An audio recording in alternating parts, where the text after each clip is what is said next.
Thank you, Mr. President. I think we talked a lot about this yesterday, and I wasn't compelled to speak today, but I am a little bit caught unawares, a little bit confused.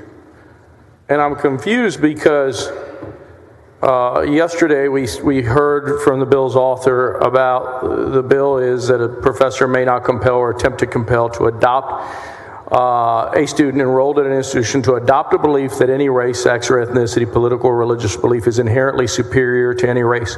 We went down a series of fact patterns with the bill's author, and he said, no, that wouldn't be violative of the bill. And then we got to the point about CRT.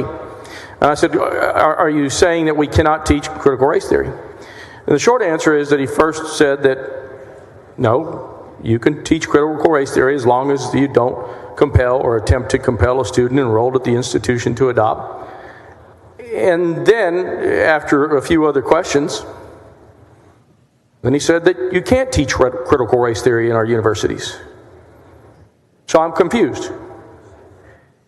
He went on to say that it was not okay to teach critical race theory on our universities based on his perception of what critical race theory is. And I think that that's important, because his perception of what critical race theory is absolutely wrong. There is nothing in the course material of critical race theory that says that any one race or ethnicity is superior to another. It is the critical thinking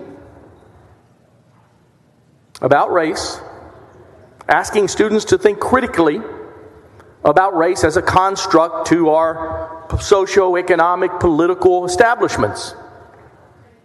And it is teachers teaching that concept, not indoctrinating, not asking, and certainly not compelling anybody to take one position or another. So I'm confused as to what we can and can't do in our universities, because apparently Senator Hughes is suggesting to us, because I think he was confused. First he said it was okay, then he said it wasn't okay. And then, not by way of argument, but we find a tweet that he says, during the debate, we're banning critical race theory. And so I'm confused.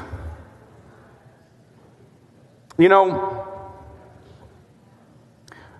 Vince Lombardi, he said something once. He said, you got to strive for perfection in this world. He's telling his football players.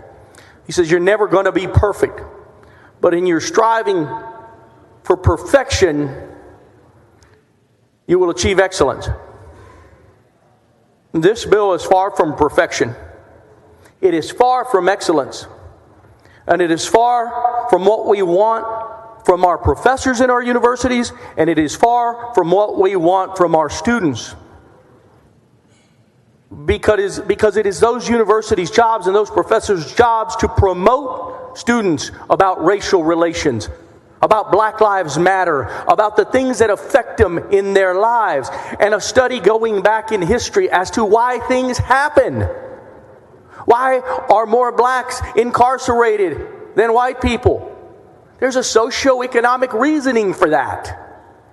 And it's okay for us to have that discussion and that debate. It's okay. No one's gonna get hurt, Senator Hughes, if we have that discussion and the debate. So I'm confused. I'm confused as to what you want to do here. There's a grandeur to Texas. We always like to say it. We always like to say that we live in this great state and we do great things in this state. I respectfully submit to you that this bill is far from great. It is far from great. It is small, because it seeks to undermine the principal objective of university professors and our universities themselves, which is to provoke young minds to think about being their best selves so that they can someday come and be legislators and be great and think great things, not small things. And this bill, Senator, I'm sorry, is absolutely not about freedom of speech. And yes, you are curtailing freedom of speech in this bill. And so I'm going to keep my comments at this. This bill is small, and we're so much better than this.